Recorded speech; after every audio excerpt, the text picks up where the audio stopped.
Hello guys, David here, and welcome to the first episode of Film Grammar. This week I'm going to be taking a look at the word conceit and its relation to film. Now, if you've seen my video critiquing critics, that's the third episode concerning Nostalgia Critics' reaction to James the Giant Peach, then you'd be aware that I've used the word and I went into little detail about its meaning, its relation to film. If you haven't seen that episode, if you want to, definitely take a look at it. And to those who have seen it, it's going to be going to take a look at the word, and we're going to expand it even further to its relation to other films. So, I guess you could say refreshment course, but, well, let's go from there, shall we? Now, my definition of conceit, the one that I used in that video, was this. A conceit is an artistic effect or device. Now, how that is used towards film is that, let's say that you're in the theaters or you're at home and you're watching a movie, and the filmmaker uses a very stylistic technique to convey, like, the characters, the development of the characters, like the plot, just the mood of the film. And it can be, done, like, several different ways. So I'll use, like, some examples here. Now, probably the most common example of, like, a conceit in a film is a flashback. And that is, we as human beings, we can remember things like, oh, I remember that day that I went to the baseball park. And I caught that home run from Albert Pujols, right? That you remember something like that. But in a film, when a flashback occurs, we as the audience will see that. Now that doesn't happen in real life. When we have flashbacks, nobody around us sees us. That's a conceit. One example, of course, is in Casablanca. This is, Best Picture winner for 1940, representing the year 1943, I believe. And in it, that we see examples of flashbacks of Rick, that's Humphrey Bogart's character, remembering his romance with Ilsa, played by Ingrid Bergman. That's when we see, as time goes by, like the importance of that song to their lives. We see Rick saying that the famous, catchphrase, "Here's looking at you, kid." We see that effect that Ilsa had on Rick, and how she ultimately, she broke his heart, and it's just, just getting that romance off the story, and that is something that's a conceit there, that, like I said, we don't see flashbacks in real life. I don't see, my friend Emmer, when Emmer recalls an event, I don't see that flashback. He has to end up describing it to me. So instead of the film describing it, he'll show it. The filmmaker, he or she will show it to you. So that's one example for Casablanca. Another one is there's another classic film, and that is, Wizard of Oz, released in 1939. Now, the conceit in this film is that it's the difference between Kansas and the land of Oz, and that is, in Kansas, now most people say that when you go to Kansas it's black and white. Well, no, not necessarily. It's more of a sepia tone, like a little pale version of like red. But I can understand them saying black and white, because when Dorothy goes to Oz, it's bright color. Everything, like the greens and the yellows, the reds and the oranges, the blues, like everything is just gorgeous. So that's what the conceit is that the filmmaker is trying to get across there, that this is Kansas and that is Oz, to show the difference between them. That's what the filmmaker is trying to get across. It's a little stylistic technique there. Now I'm going to jump ahead big time to this one, Finding Nemo. This was released in 2003, won Best Animated Feature at the Academy Awards. Now, the conceit... Now, here's the thing. In animation, I mentioned in the previous video that animation can get away with tons of conceits, because with animation, that you make your characters more, fluid, that they can... And, of course, your use of colors, that, of course, you don't normally... Of course, see that people wearing that type of colors. Like The Simpsons is another conceit, and that is they're yellow. They're not, like shade of pink or white, if you want to go there. It's yellow, the normal skin color here. And the conceit in this film is that, well, almost every other animated film, is that animals talk. And in particular, in this world, the fishes talk to one another. The sea life talks to one another, but they don't talk to humans. Now, I know that you can nitpick and go, well, why is it that the animal, why do they talk to each other, but the humans can't understand that?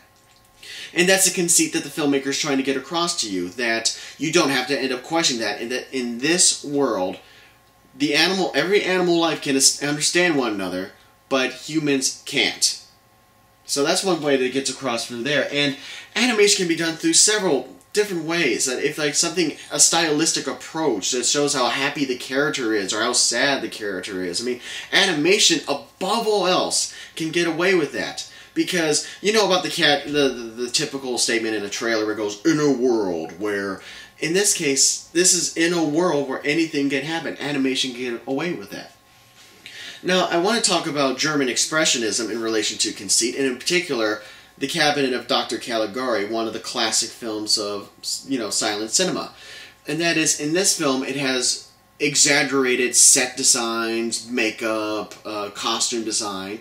This is the beginning, and of course, the lighting, the cinematography. This is the beginning of German Expressionism. With this film, you've also got like Murnau's films like Nosferatu, The Last Laugh. And in those, it's a very stylistic approach to show that through this madman story that he's telling, that of course it's insane and everything is bizarre, that it makes sense. That's the conceit that the filmmakers is trying to have with you, that everything is just unusual and is showing it through the visuals. You're either going to buy it or you don't. One filmmaker who is still going on with German Expressionism is, Tim Burton. I use Edward Scissorhands here because I'm, deep in mind of the fact that, Césaire in this film reminds me of Edward Scissorhands and the design of the inventor's castle. The art direction reminds me of the exaggerated art direction here. I mean, you can definitely see the influence of German Expressionism on Tim Burton's films, like in, Sweeney Todd, Nightmare Before Christmas. Batman Returns is a very good example because Dr. Caligari looks very similar like his design of the Penguin. So once again, it's a conceit that both filmmakers are trying to get across, that everything is exaggerated in these worlds. And when we come to exaggeration, I mean, I have to mention Federico Felliniism, and that is an 8.5, that in his, especially like the later films that are just so bizarre, but that's a conceit that Fellini is trying to get across to you as the audience, that you're going to try to buy, like, is this a dream, is this not a dream, is this what the relationship that the characters are having, like what is happening. I mean, what is their emotional their state of mind? Are they upset? Are they happy? It's represented. I mean, and in particular, how the main character juggles his mistresses, his girlfriends, wives, all that. There's a scene where he rounds them up and whips them. I'm not trying to sound misogynistic there, but that's what happens. Just this everything happening on him. That's the conceit that Fellini is trying to get across there. Now, another example of like a genre of films that's made for the conceit is the musical, and that is, honestly, nobody stops in the middle of what they're doing. Like right now, I'm not going to stop and start singing and dancing and then everybody's going to join in and the music and you hear that. That's a conceit that the filmmaker is trying to get across, that in these worlds, in the worlds of Moulin Rouge and in Chicago, especially in Moulin Rouge, and that is, they just stop and they sing. That's the conceit. And of course, the other one in Moulin Rouge is it uses songs that weren't around that time period of Paris. This was, like, I believe, in the early 1900s. So they have songs like from Nirvana, Paul McCartney, I think, yeah, songs from David Bowie. I mean, there they are, right there in this movie. That's the conceit, that it's about love, and it's trying to get across that through these songs, and just how the characters ultimately feel, that the filmmaker's hopefully trying to not make you question why those songs are there. And in Chicago, there's a big conceit in this one, and that is the film at the beginning goes and pushes in on the main character, that's Renee Zellweger, Roxy Hart's character, on her eye. So it's implying that all the musical numbers, for the most part, are in her head. So when she sees matron Mama Morton in real life, in her mind, that's how she is when she's singing When You're Good to Mama. That's how she sees her husband, Amos, as Mr. Cellophane. That's how she sees, Thelma and Billy. That's it. That's a conceit in that film. And I mentioned this one. I'm going to mention it again because, my friend there, I think his name's Retard Retro Guy. Yeah, here you go again. Run, Lola, Run. This is a perfect example of conceit in film. This is a story about a woman trying to save her boyfriend's life. And in it, the story is told, I think, 3 times. all like different endings and how the director, I think it's pronounced Tom Tykwer, I believe. Tykwer, I think. Excuse me for mispronouncing his last name there. He uses different, styles of filmmaking to get that across, like animation, different film stocks, just to show the pressure on it that she wants to save her boyfriend's life. And just that whole idea, that conceit there, that 3 ways of that happening, of like different results. It's one of those where it's quite a brilliant film. I definitely recommend, in fact, check out all the films if you can, if you haven't.